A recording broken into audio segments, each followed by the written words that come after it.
Yes, that's right. It's Joe here, live for Joyrider TV, back with some more Q&A, where I'm going to be tackling your most challenging catamaran sailing questions, as you would expect.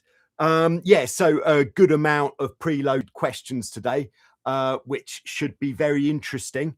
And before I jump in and start saying hello to everyone who's tuning in live, I think we will go in and have an alternative look at a question that we've tackled fairly recently, but I think maybe this alternative look might be a good look. So this one's come from Joe in Hilton Head, Bone Crusher, and the first part of Joe's question is it's going back to the issue of fitting a self-tacking, fitting a one-line spinnaker system to a boat which has got a self-tacking jib. So bear with me just while I prepare a drawing. Okay, so there we've got the boat, and there we've got the spinnaker pole. And if here we are looking at our front beam, the issue is that the self-tacking jib track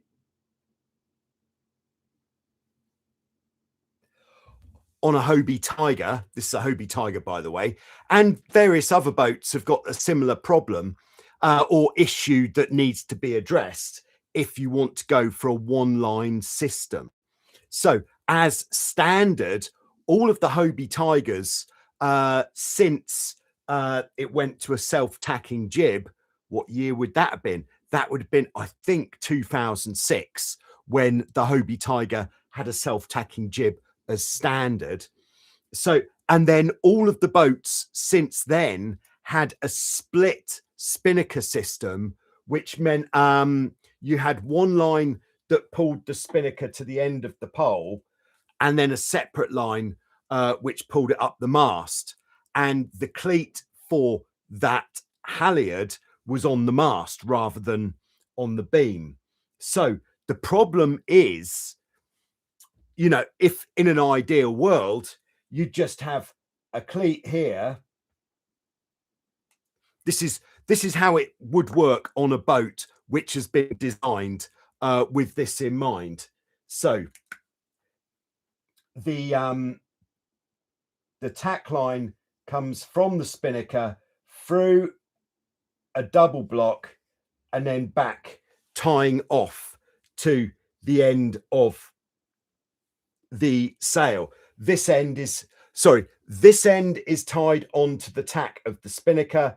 This end is tied off at that end of the pole. So you're getting a 1-to-2 purchase system on the tack line, which means it comes out twice as quickly and it has to pull half the amount of rope for it to go out. Is everyone with me so far?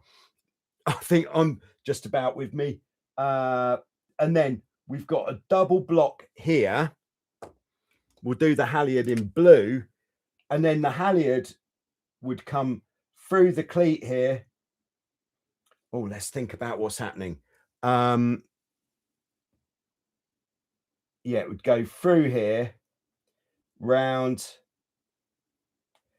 and then it'd go through a pulley just here, and then it would go up the mast, where it goes through the pulley at the top of the mast down to the head of the spinnaker, and then that is the whole system. Well, apart from the takeaway, let's just finish off the picture. So the takeaway would then, this is the end of the spinnaker halyard. Then it will go down through a hole in the trampoline and up the chute,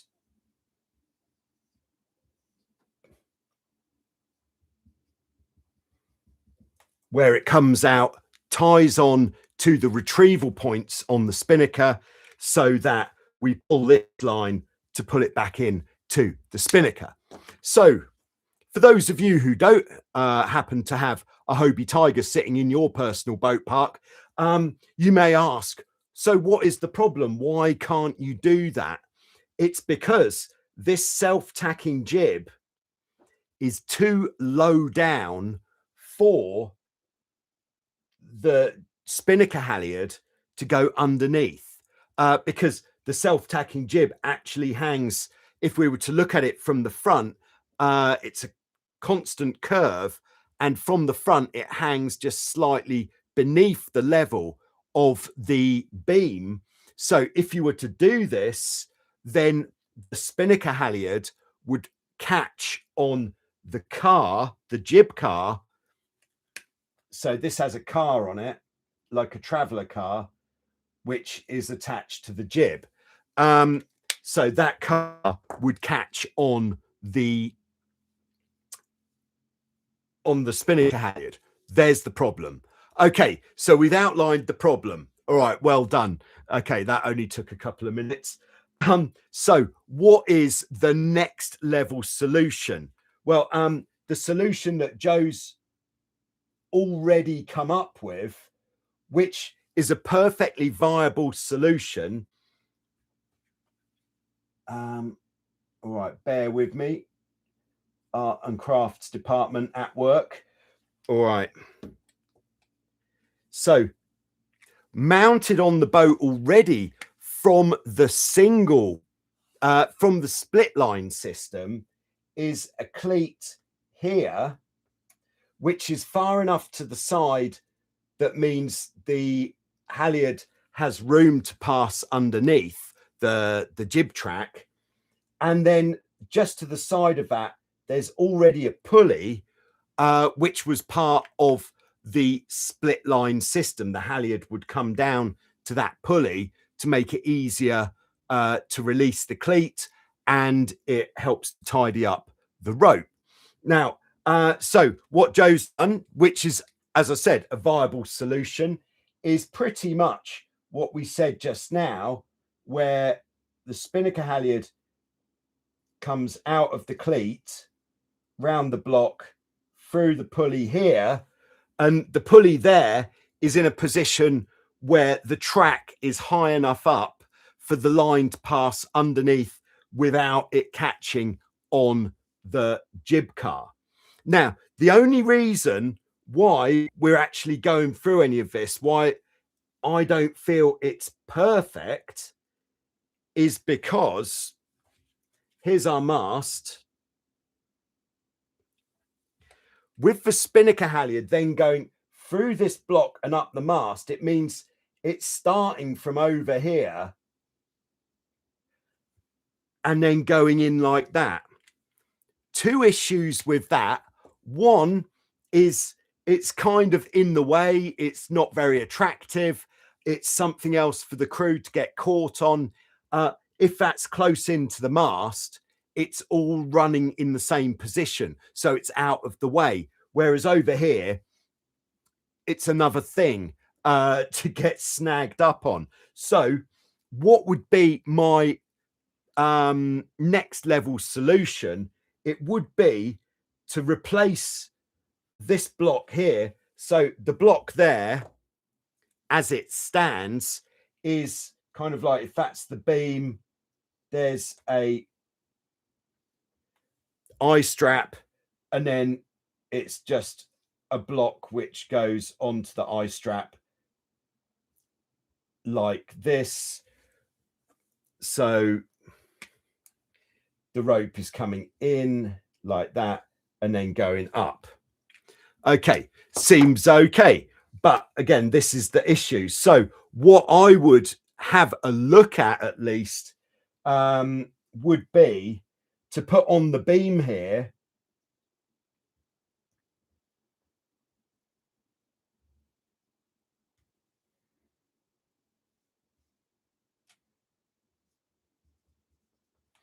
what I call a flat mount block. Now that's a block that sits on its side.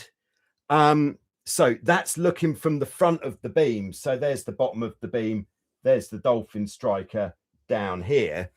So the rope come in, go, in fact, it'd be the other way round. Apologies there. So this part of the block would be on that side, and that just stops the rope from jumping off because it's got a bit of a lid to it. So the rope would come in this way,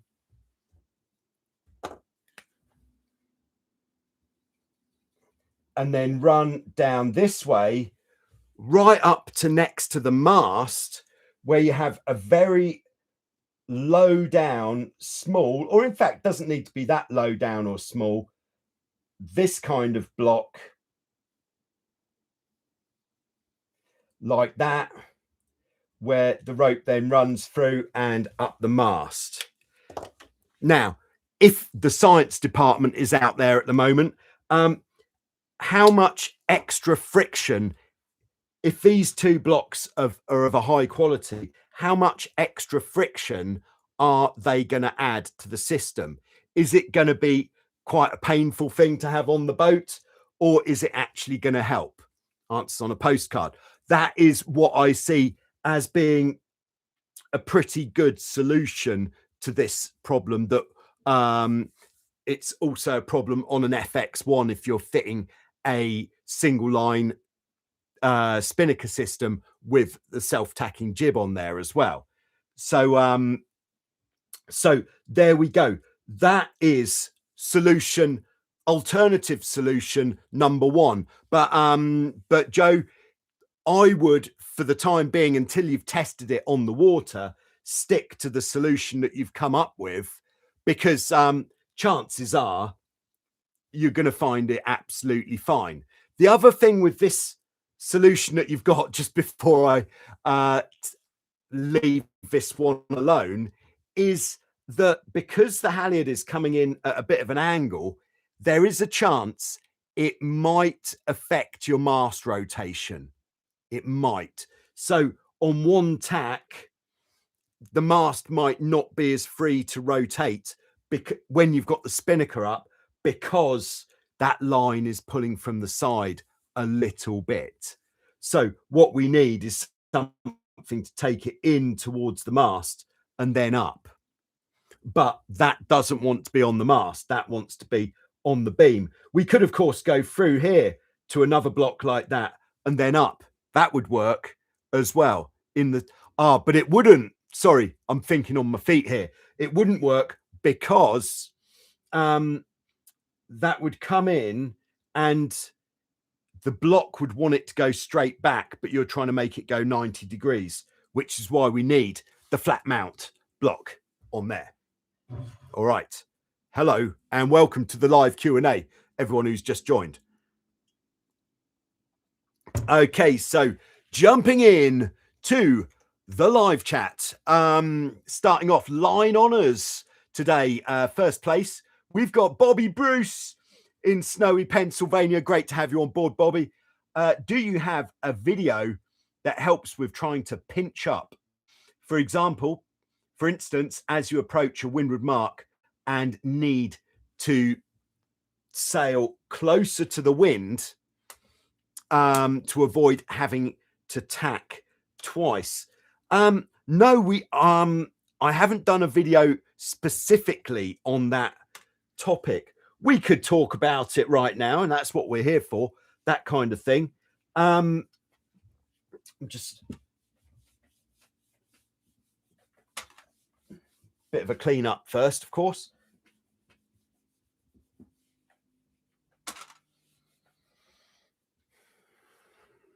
All right, so wind from the top. Here's our buoy. And what Bobby's talking about, for those of you who aren't quite getting it, is if you've tacked a little bit early for the buoy, like perfect. Let's get perfect on the course as well. Perfect would be here, where you can, this is assuming that we sail at about 45 degrees to the wind, whereas for this guy, he's gone a little bit early, and it means if you're trying to sail high enough to get around the buoy, the boat almost stops. So how do we address this? The obvious thing to say is we're first, what do you call it? The first line of defense for having to do this is when we're tacking to go round a buoy, just give it an extra 5 boat lengths. Kind of think ahead in the what might be happening now. Now, Bobby sails a Hobie 21, which is going to be one of the fastest boats on the course. But there is always a chance that even if you've tacked to go round the buoy here, there might be, like, if we come back a bit, then there might be other boats that are coming in here. And if these boats are tacking up here, you're going to be getting dirty wind off those boats. So this course might have been absolutely fine when you tacked, but the fact that other boats are tacking kind of on top of you, that then means this course is a little bit more delicate. You can't just sail normally to get to the buoy because of the affected wind that you're sailing in there. So first thing is go 5 boat lengths further than you think when it's time to tack. All right, but okay, the actual technique that you'd use for getting more height on the boat. First one is, if you've been trapezing, come in off the trapeze. What coming in off the trapeze is going to do is it's effectively going to act like you've got more wind, you're more powered up, because you're going to need to point your boat closer to the wind to keep that windward hull down. So that is the number one course of action if it's been windy enough to trapeze. Move forwards on the boat. So let's have a boat. So by moving forwards on the boat, we're going to put more of this knife-like section of the hull in the water. That's going to dig in more, and that's going to help to stop you slipping sideways. Yeah, it's a really fine line that we're treading here when it comes to pinching. But if you get a bit further forwards, not massively, but a bit further forwards, come in off the trapeze, try to get the boat heeling a little bit, because then you're going to be able to sail a bit closer to the wind. What else can you do? Of course, check the telltales on the mainsail, see if you can wind that bad boy in any more. And yeah, it can be such a kind of one of the most nerve-wracking times on the race course is in a light wind, especially when you feel like you've been sailing upwind forever and you've tacked for the buoy, and then you're like, oh, I'm not sure if we're going to make it. So you start trying to sail high mode, like with the inside telltale on the jib lifting. In a light wind, you don't want to go any higher than that, because if you stop, getting the boat moving again is probably going to cost you more than if you put in 2 more tacks initially. But that is pretty much all that we can do. Get forwards a bit more, come in off the trapeze to try to get the boat heeling a bit more. If you've both been sat on the hull, move in towards the center of the boat a little bit more, again, to encourage a little bit of heel, because that's going to help to bring you upwind a bit more. Yeah, so there we go. If you've tacked right out on the corner, so let's say if you've got about half a mile to go to get to the buoy, and you're like, we've tacked too early. If you're that far away, you don't want to be sailing super slowly, because this mode let's call it pinching mode, is really, really slow.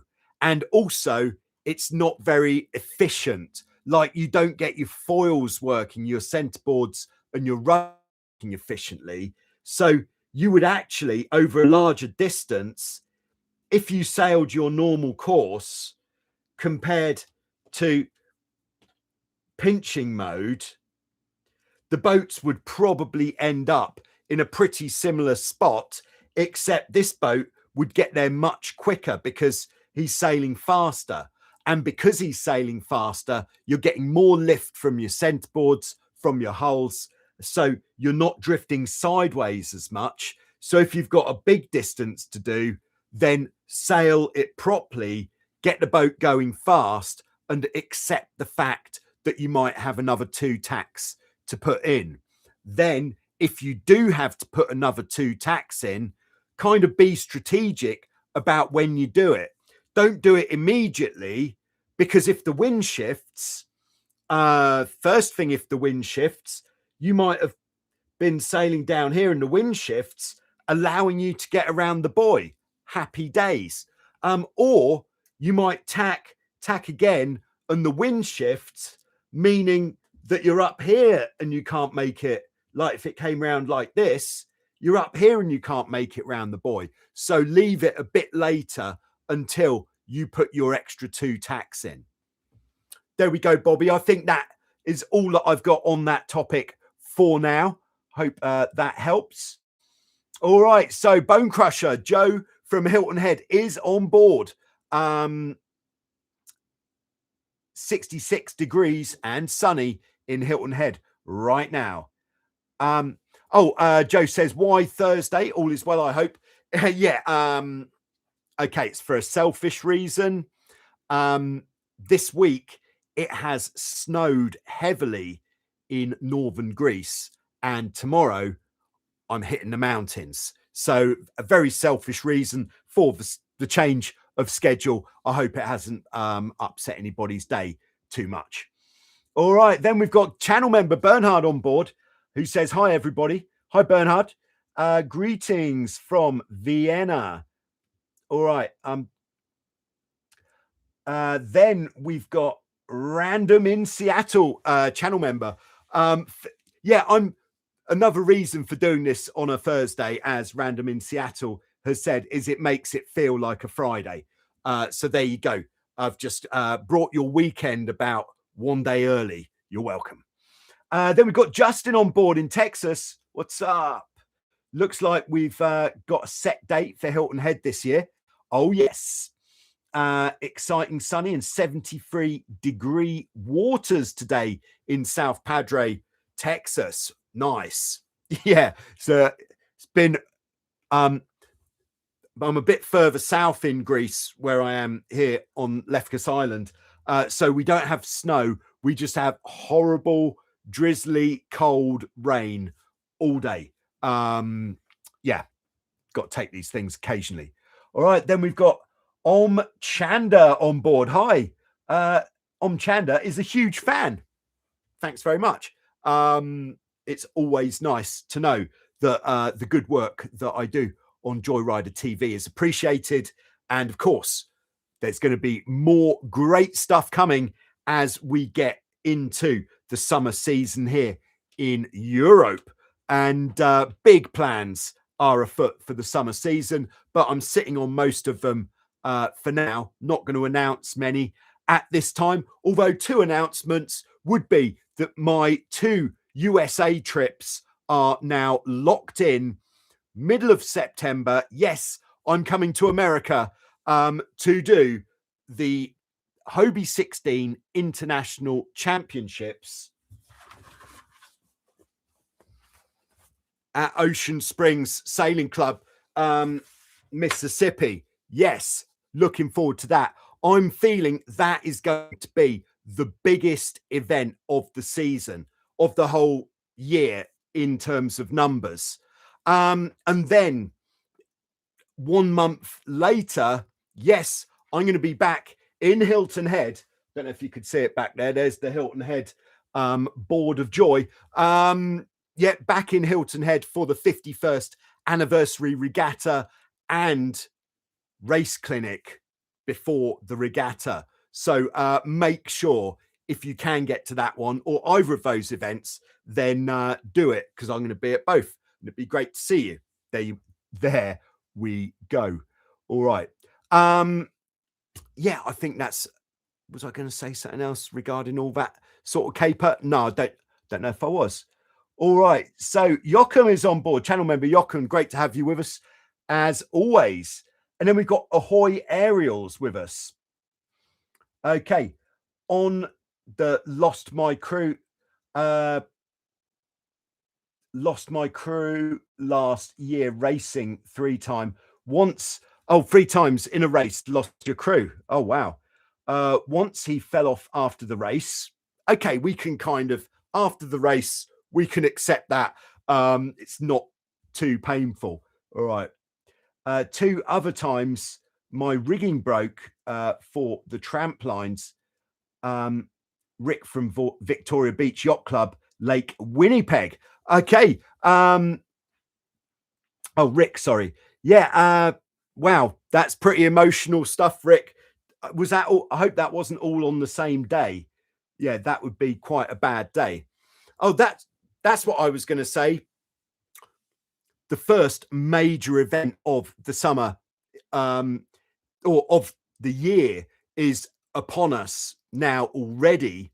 Now, I was planning to go to this one, but unfortunately, the funding couldn't quite stretch that far. But the Formula 18 World Championships is starting, I think it's on Tuesday, in Western Australia. I think they've got 80 boats or thereabouts signed up for that. So I would certainly follow the relevant pages, like on Facebook would probably be a very good place to keep up with what's going on down there. But good luck to everybody who is getting involved in the F18 Worlds. Yeah, exciting times. Hopefully, we're going to have some exclusive interviews coming from the World Championships. Yes, the wheels have been turning here on the Joyrider TV machine. All right, Duke is on board. Nice to have you with us, Duke. Looking forward to Olympics 2028. Looking slightly further ahead than me. Sailing in Long Beach, California. See you there. Well, yeah, okay. Maybe that should be a plan. I'll come to the Olympics to be the guy annoying people when they're rigging the boats, putting the microphone in their face, going, "So tell me, what do you think about the about what they say?" All right, Duke continues foiling Nacras 17s in the Olympics. Mixed gender crews. Yeah,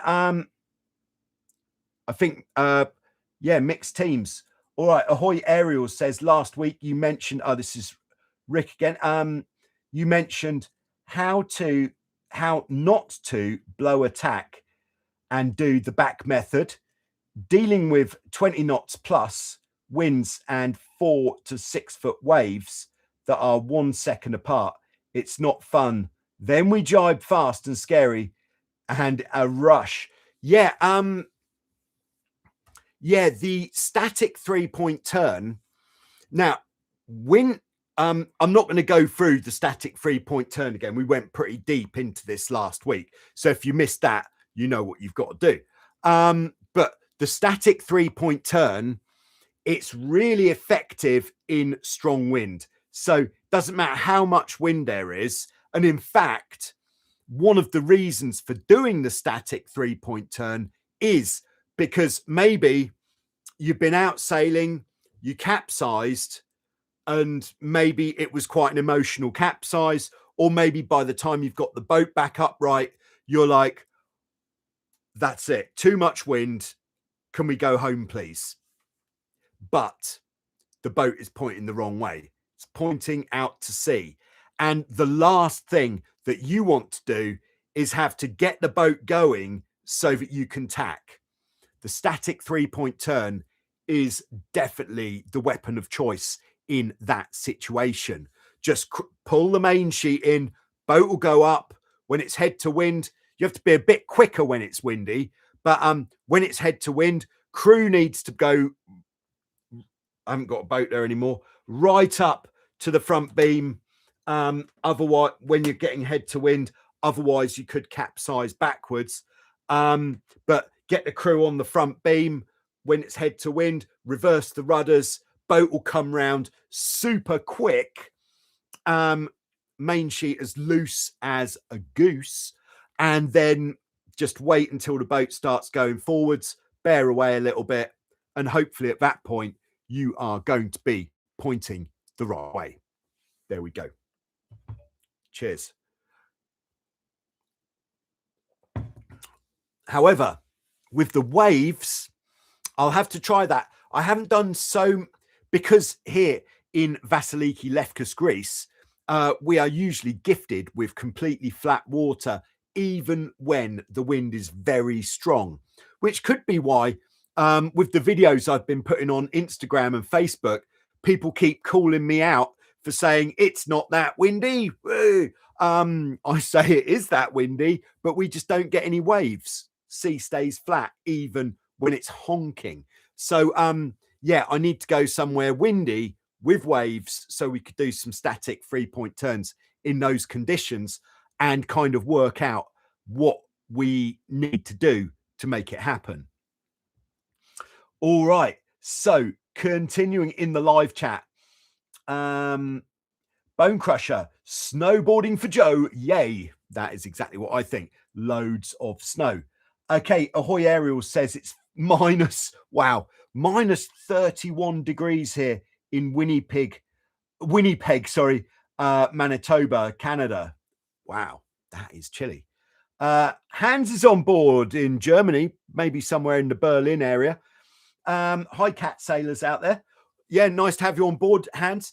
Yeah, this week in Germany is the biggest boat show in the world, boat spelt boot, in Dusseldorf. Unfortunately, I couldn't make it this year, but because I'm going no, it's not because I'm going snowboarding. Oh no. Yeah, but hi to everybody who is at the boat show this week and who is working at the boat show, who's visiting the boat show. And sorry, I couldn't be there to say hello, but here I am saying hello. All right. So channel member Jim is on board. Jim from Pittsburgh, getting the 21 square meter spinnaker with a bag and a single line takedown system going. Pretty cool. Nice. Yeah, I'll look forward to seeing that on the Hobie Pearl. Oh, yeah, we talked about that, I believe. All right, Random in Seattle says, last night I came across your video on using the main sheet and traveler loop as a tether while sailing solo. Yes. Here we go. I knew I had it here. Yeah, this is the rather oversized snap shackle that I used on that video. Random in Seattle says, do you have any updated thoughts on that? Thinking about giving it a go this summer? No, I'm still absolutely convinced that that is the best method. So what are we talking about? If you're going out sailing single-handed, perhaps no safety cover, or you're going to be sailing across for a good distance, and if you fell off, it would be really, really bad, which after doing all the, what do we call it? The falling off the boat tests. I think we did that 2 or 3 years ago. The light winds are just as bad if you fall off the boat, because the boat is less likely to stop if you fall off in light wind. If your main sheet isn't tight and you fall off, the boat is quite likely just to keep going indefinitely until it hits another boat or land or who knows what. So clipping in, if you're sailing single-handed, and if you think, if I fell off the boat, this would be really quite a poor situation, clipping in is a good idea. So you don't have to use a snap shackle this big. This just happens to be one that I had hanging around. This is like off a yacht. But with this end of the snap shackle, you can just attach that onto the side of your trapeze harness, and then this part, you take the loop of your traveler and your main sheet, you just hook it into here, and it means if you fall off the boat, not only are you still attached, but you'll also automatically sheet the mainsail in, because you'll be pulling against the main sheet. And by pulling the mainsail in, what does that do? Same as a static 3-point turn. It's going to turn the boat up into the wind, which means the boat is going to stop, making it more easy to get back onto the boat. Yes, so I still think that is the best line of defense for falling in. I certainly wouldn't want to put any more lines on the boat which could get tangled up in other things, like especially when you're changing tacks, like tacking or jibing. You want as few lines on the boat as possible. All right, welcome on board, Richard. Richard has just become a Joyrider channel member. Great to have you with us, Richard, and thanks for joining. All right, so Ahoy Ariel says, yes, the waves suck on Lake Winnipeg. Thanks for your comments. It's our ocean inside of Manitoba, a very large and dangerous lake. All right, Joe from Hilton Head says, love to see your trophy on the wall from the Hilton Head Regatta. Yes, I thought it was a good spot for it. So there we go. All right, next preloaded question. Just little dropped a catamaran on the floor. Some happens sometimes. All right, so this one comes from Jack, who was responding to one of the Instagram videos. You may have noticed I've been putting videos on Instagram just because chopping up older videos, putting them on Instagram, and people seem to like it, I think.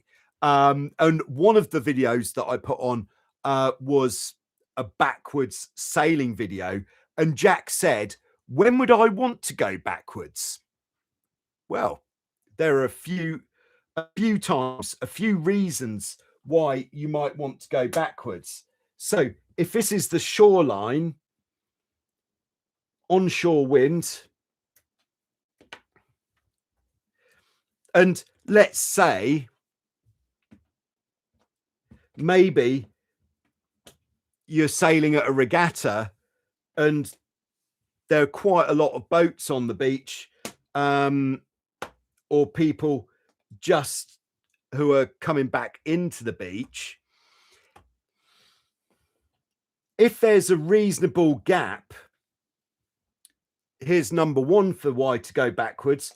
Out to sea, turn your boat head to wind, get your rudders up, because as we know, if you're going backwards, you do not want to hit the bottom with your rudders, because you will snap your rudder pins, or if you're not lucky enough for your rudder pins to snap, you might break the gudgeon, the bit the pin goes into on the boat, or you might suffer a blowout like this kind of thing, where you break your rudder stock or anything. So if you are going to go backwards into shallow water, definitely rudders locked in the up position. So turn the boat head to wind, directly upwind of where you want to end up, helm and crew towards the bows, and then like an absolute boss, you're just going to bring her in backwards. And then when the water starts getting shallow enough, just drag your feet in the water until you touch the bottom, and then there you are. Because in this kind of situation, to come in forwards is going to be much more difficult. Still possible, but also by doing it backwards, you gain point style. All right. So that's one example of when to sail backwards. Another example, sorry, just cleaning up again,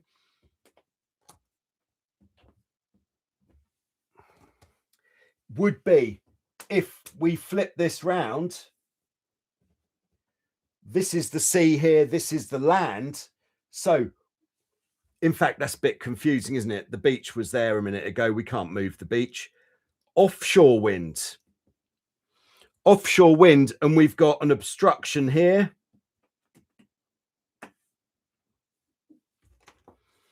And an obstruction here.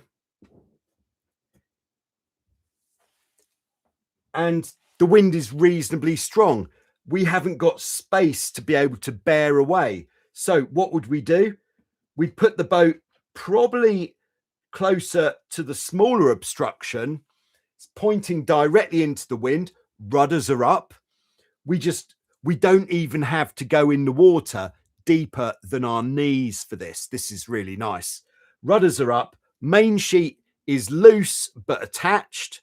Jib is loose. We just jump onto the bows. The boat will go backwards. And then when we feel that we've gone far enough and we've got room to perform a nice bear away without it having to be too emotional to get past an obstruction, then we jump onto the boat and we sail away forwards. Very nice. That's another reason. And there could be many other reasons for employing the backwards sailing. It might be, what's another one? So maybe you had a man overboard. There's the man overboard. And you think, you know, rather than using an orthodox man overboard technique, I'm just going to put the boat into the wind and go backwards to get him. That would work. Even though there is a very specific orthodox man overboard recovery technique, which is actually outlined in one of the new classroom modules on seamanship, just backing it up is just as effective. Everything that that we're talking about on Joyrider TV, these are all guidelines. These are all things that work for me. And I like to think if it works for me, it's going to work for you.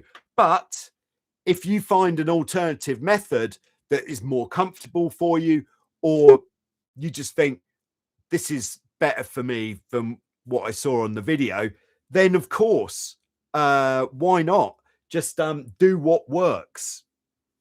Yeah. There are, of course, reasons why some of these methods have been documented, like the man overboard recovery. It's so that we come back to the man overboard in a very controlled manner. But if the objective is getting back to him, then sailing backwards might be a good reason. Yeah, another one for me, the sailing backwards, is in Vasiliki Bay, where I do most of the sailing. Beach, the wind blows from the side, and then we have boats on moorings like this, and this is us. So rather than, if I've launched the boat here, rather than having to walk the boat all the way downwind and then sail, I'd actually rather just jump on the boat, get blown downwind, and then again, when we're far enough, when we've got enough room to make a safe bear away down here, then off we go. So many reasons for sailing downwind. So there we go. Thank you, Jack, for the question. All right, next one in the preloaded, or actually just going to say hello to Max in the live chat. Great to have you in the live chat, Max. Now, Max, I think you particularly would absolutely love to go to Hilton Head, South Carolina, USA in October this year, because you would love that regatta. It is so much fun and you would like it. 2-day race clinic beforehand as well. Yes. All right. We can talk about this. And Ryan is on board. Okay. Who says, "Good day, mates." Yep, Ryan is certainly on board. He's got his emojis out today.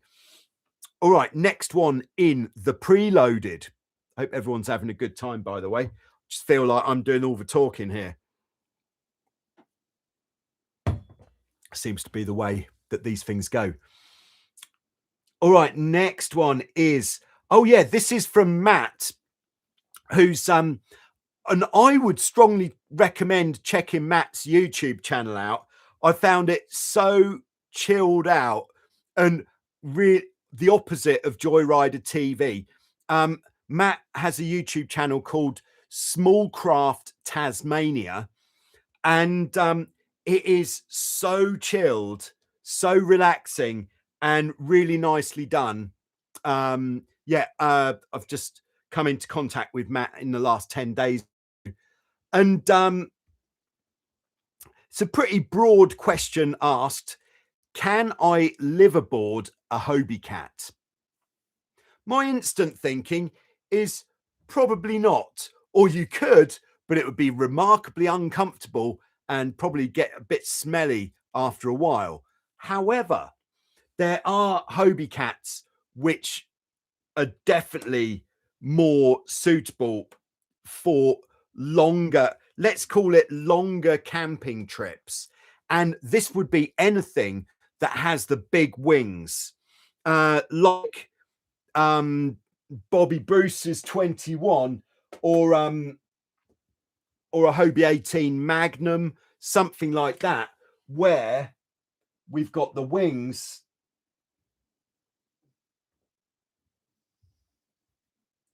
that come out like this.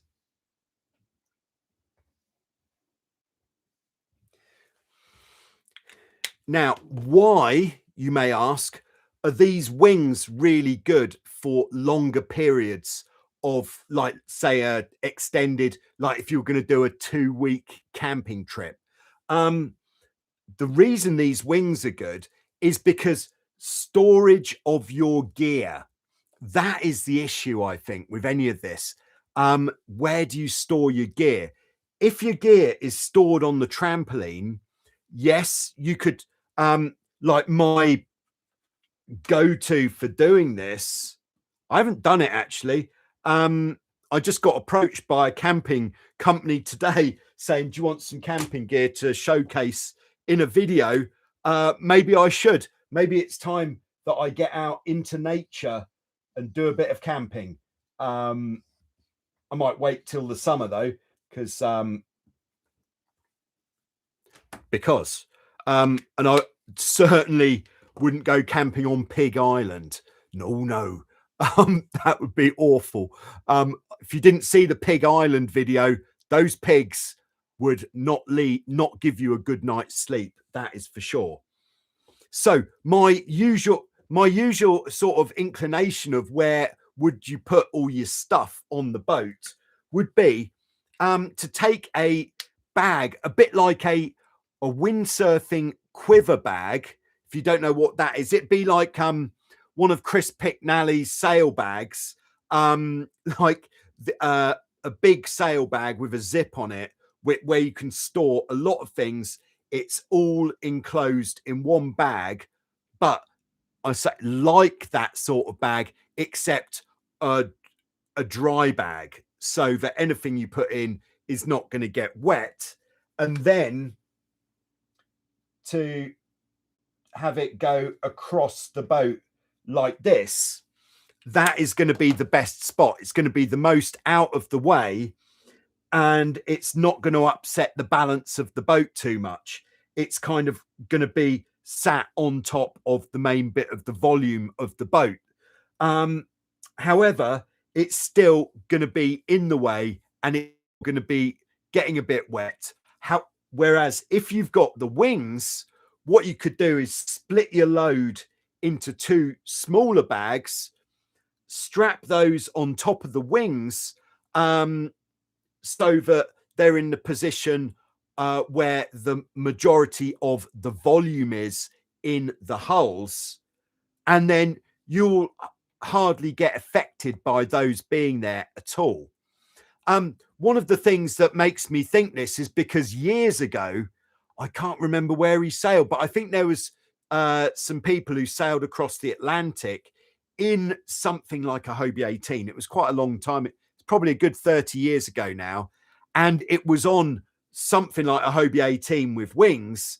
And I thought, this is the best idea. And nothing better has come along. So that would be what I would do if I was thinking of an extended time living on the Catamaran.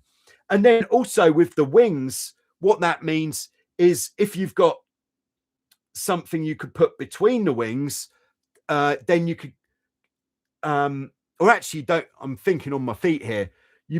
When you've finished sailing for the day, you put your boom so it's up here, like on the main halyard. Then you put your mainsail like this over the top.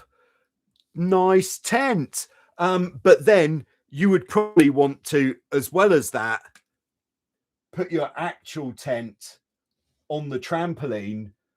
But that would be good, wouldn't it? Like if it was raining really hard, you'd have double protection.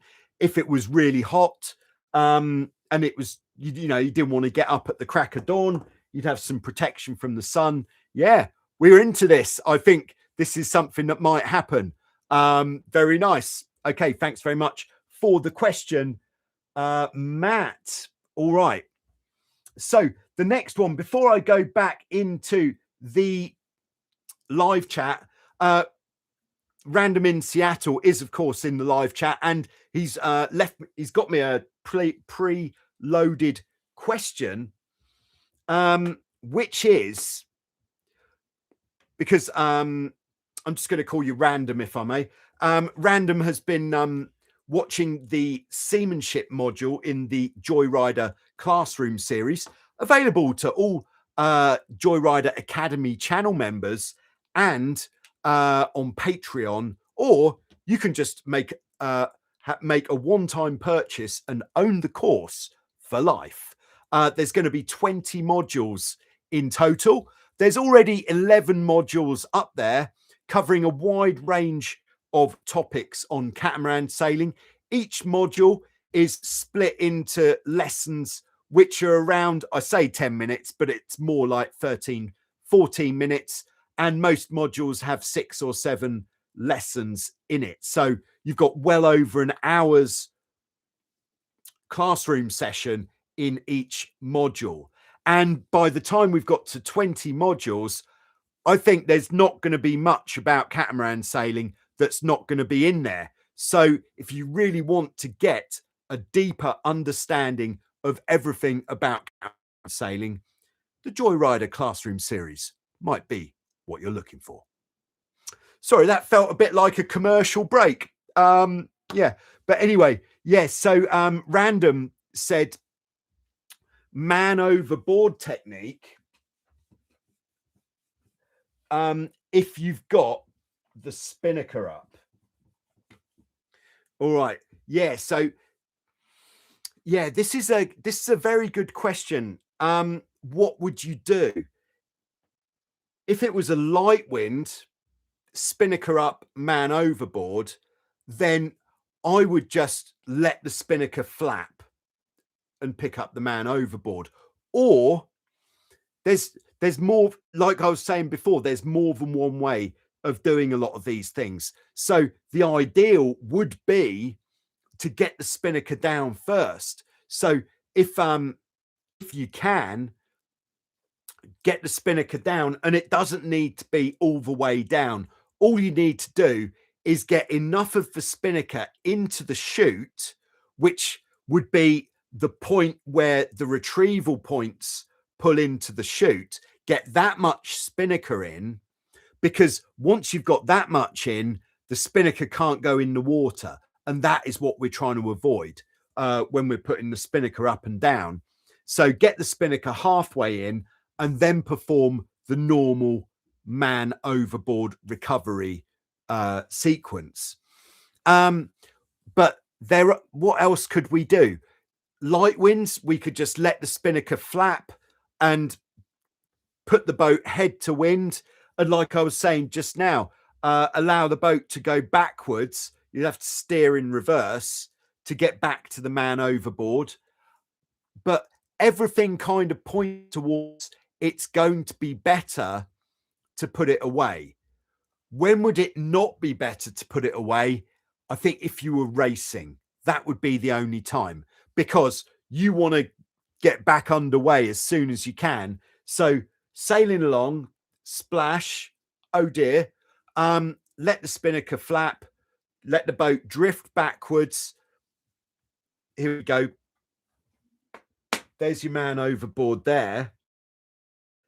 Let the spinnaker flap, let the boat drift backwards. And then as you're drifting backwards, bring it on to the other tack, drift over to the man overboard.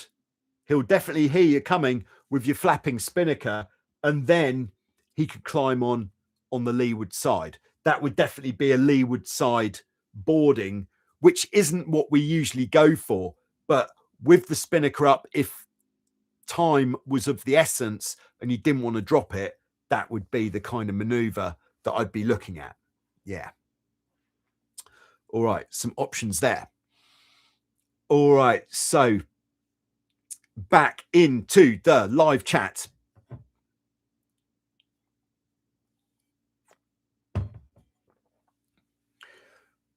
All right, so Joe in Hilton Head says there is a gent planning to sail from California to Hawaii. Yes, I've seen some of that on the internet. Yeah, it looks very interesting. It's quite a big sort of production piece going on with that. I'm sure we'll all be informed when that starts happening. Joe continues. Chris Burtish wanted to sail to Hawaii on a Nacra 20. Yeah, good choice of boat to do it on. All right. Max in there says, let's talk about Hilton Head in May and June while I visit Vasiliki. Oh, yes. All right. Gotcha. Yeah. So, yeah, this is another good point. Max from Rosenheim, Germany, is actually going to be coming to Vasiliki, Lefkas, Greece for, what would it be, 6 weeks to do an instructor training course so that he can become a water sports instructor. Yes, out here in Vasiliki, Lefkas, Greece, there is an organization who teach normal people to be sailing, windsurfing, wing foiling, paddle boarding, and other water sports. Did I say windsurfing? Instructor. You could come out here and do a course, become an instructor by being out here doing the course. Where else does that help? You get a foot in the door to work at one of the best places to work in the whole water sports industry as an instructor. So if that sounds interesting, then check out Water Sports Nomad. Yes, that's the name of the company who do the training, and really good training courses. There's plenty of cat sailing, a whole lot of champagne sailing conditions. And yes, Max, we can talk about you coming to Hilton Head when you are out here. But as Joe says, it's the week starts on October the 21st. And that's the clinic starts on Wednesday, 2-day clinic, race clinic, which is optional, but recommended if you think you might need it. 2-day race clinic followed by the 3-day regatta. Great fun. And then Hilton Head is also hosting the F18 American National Championships, September the 20th. Very exciting. All right. So more on the long distance sailing here. This is great getting this information in. Juan says Ivan Burgon sailed around the world in a 20-foot catamaran. But oh, yes. Bourgnon. Yes, because I believe it was his son, Mathis, who has just completed the mini transat, And he's one of the people that I talked to at Forward Whip. I believe that would be the son of Ivan. So there we go. Small world. Yeah, adapted to that. Nice. Perfect. Christian is on board. Says, I'll catch today's chat later. Look forward to the next modules. Module 10 is a banger. Thank you very much, Christian, for the endorsement there. All right. So just got some more questions in the live chat. And this next one is the first time we've ever talked about this in a Q&A. This has come from Joe in Hilton Head. Joe is currently getting a Hobie Tiger completely sorted out, ready for the F18 Nationals. Now, you could ask, is it possible to win the F18 Nationals in a Hobie Tiger? And I would say, unfortunately, it's less likely, unless it happens to be really, really windy. The more modern F18s, just with the design of the boat and the sail plan, everything has been optimized so much that in a lighter wind, you don't really have, I don't want to use the words you don't have a chance, but the more modern boats are certainly going to be much more competitive around the race course. So Joe's question on the Tiger here is, here we've got the front beam. And what we can do on these sorts of boats is to keep all the ropes tidy, in particular, the trapeze elastic, the jib sheets, and the downhaul rope. We can actually have it go inside the front beam into a takeaway system, which would be, it goes through a pulley block, which then goes to elastic. The elastic goes up and down a few times, then onto another pulley block, and then the rope from the other side goes there, and it makes it extremely tidy. But when you get a Tiger, on the end of the beam here is a plastic end cap, which doesn't actually have a hole in it. So Joe said, is it all right just to drill a hole in it? But no, we can do better than that. And what we can do, I'm just going to say 2 words: bung housing. Yes. Or drain plug housing. So what we do is we drill either 1 or 2. I might even go 2, but maybe 1 is enough. I think 1 is enough. We drill a hole which is big enough, or not big enough, the right size. So we'll buy a replacement drain plug housing, the bit that your bung screws into. It's absolutely perfect for it. And then, so there we have the hole, because if you just drilled a hole, it would be really abrasive for the lines going in. But these drain plug housings, which are kind of shaped a bit like an eye, you'd then put into the hole. So it's a really nice bushing to go into the hole. And then you can just use 2 very small self-tapping screws to attach it, or 2 very small pop rivets to attach it. Then your rope goes in there. Very nice. Lovely. All right. And the last one from Joe in the preloaded. And this is a something that we've had issues with at Wildwind Sailing Holidays in the past, is I think this problem only exists in Hobie cats, and in particular Hobie Tigers or similar. This is the mast. It's quite a wide bit of section, and we've got various fittings, especially lower down. So, for example, where the turnbuckle or bottle screw goes for the diamond wire adjustment, so the mast is aluminium, yeah. Then underneath this turnbuckle, or bottle screw, as we might call it in Europe, there is a stainless steel plate. The idea of which is so that the mast doesn't get scratched underneath the...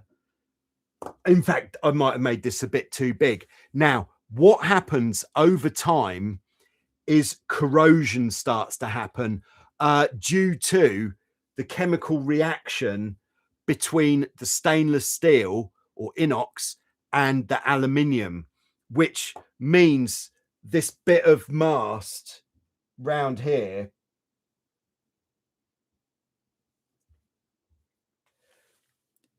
starts looking a bit gnarly.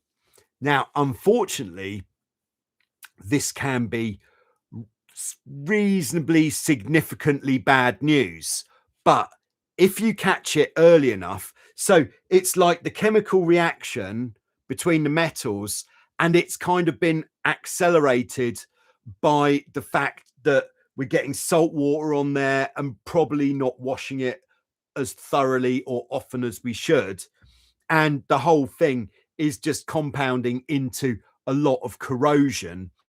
And on the masts that we had at Wildwind, which have since been replaced, by the way, very high quality at Wildwind,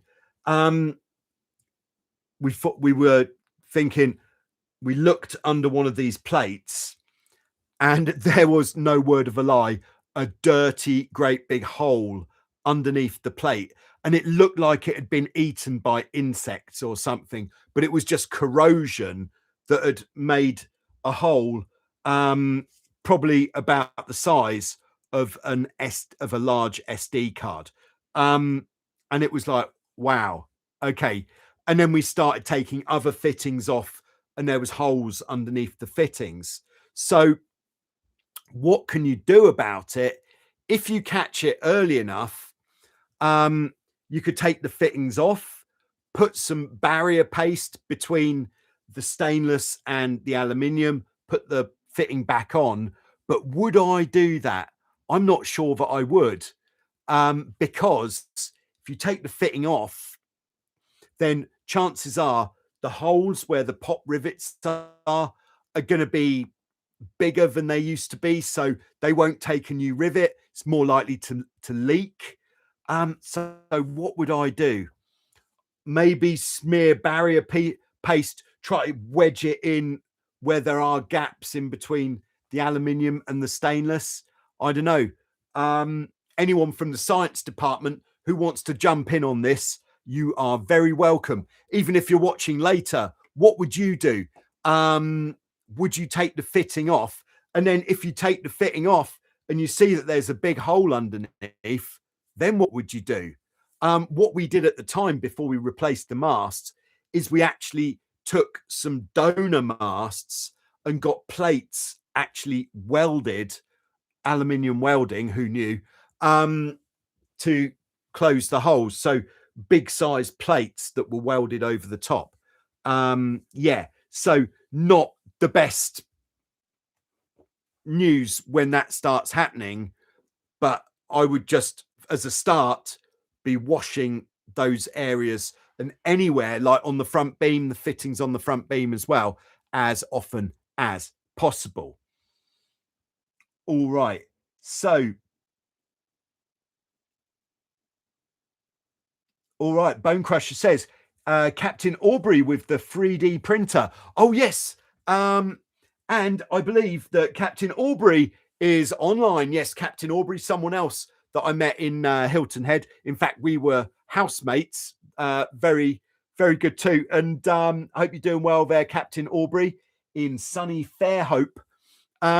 Yeah, Captain Aubrey was making all sorts of boat parts using a 3D printer. When we get into the season, perhaps we'll be looking at some of Aubrey's parts that he's made. He's made rudder cams and various different, I'd have to look to remember, to be honest, different shims and different parts for the Catamaran. I think there was different bushes there as well. Very nice. And GoPro fittings. So very nice. But I think that's all we've got. And yeah, we've been going for 60 minutes there. So I think we'll call that a day there. Thank you very much to everybody for tuning in. We've got our next boat explainer video coming on Sunday.